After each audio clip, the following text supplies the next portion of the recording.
ವಿಜಯನಗರ ಸಾಮ್ರಾಜ್ಯ ತನ್ನ ಶಿಖರಾವಸ್ಥೆಯಲ್ಲಿ ಭಾರತದ ಅತ್ಯಂತ ಶಕ್ತಿಶಾಲಿ ಮತ್ತು ಶ್ರೀಮಂತ ಸಾಮ್ರಾಜ್ಯಗಳಲ್ಲಿ ಒಂದಾಗಿದೆ. 1333ರಲ್ಲಿ ಹರಿಹರ ಮತ್ತು ಬುಕ್ಕರಾಯರು ಸ್ಥಾಪಿಸಿದ ಈ ಸಾಮ್ರಾಜ್ಯವು ವಿಶೇಷವಾಗಿ ಶ್ರೀಕೃಷ್ಣದೇವರಾಯರ ಆಳ್ವಿಕೆಯ ಕಾಲದಲ್ಲಿ ತನ್ನ ಅತ್ಯುತ್ತಮವಾದಂತಹ ಹಂತವನ್ನು ತಲುಪಿತು.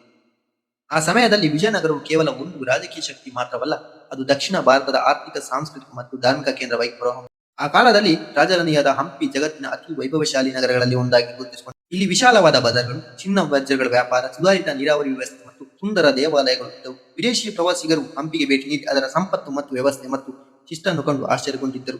ಹಂಪಿಯ ವೈಭವವೇ ವಿಜಯನಗರ ಶಕ್ತಿಯಾಗಿ ಅನುಭವವಾಗಿದೆ. ಸೈನಿಕ ಶಕ್ತಿಯಲ್ಲಿ ವಿಜಯನಗರ ಅಪಾರ ಬಲ ಹೊಂದಿತ್ತು. ಬಲಿಷ್ಠ ಕಾಲಾಳುಗಳು, ಕುದುರೆ ಸೈನ್ಯ ಮತ್ತು ಆನೆಗಳ ಬಳಕೆ ವಿಜಯನಗರವನ್ನು ಶತ್ರುಗಳಿಗೆ ಭಯದ ಸಂಕೇತವನ್ನಾಗಿಸಿತು. ಬಹುಮನಿ ಸುಲ್ತಾನರು ಸೇರಿದಂತೆ ಅನೇಕ ಶತ್ರು ರಾಜ್ಯಗಳ ಎದುರಿಸಿ ಸಾಮ್ರಾಜ್ಯದ ಗಡಿ ಮತ್ತು ಗೌರವವನ್ನು ರಕ್ಷಿಸಲಾಯಿತು.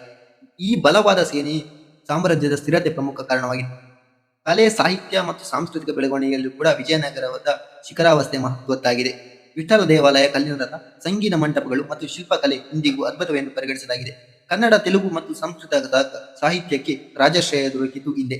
ಅಷ್ಟದಿಗ್ಗಜರು ಸೇರಿದಂತೆ ಅನೇಕ ಕವಿಗಳು ಈ ಕಾಲದಲ್ಲಿ ಬೆಳಗಿದರು.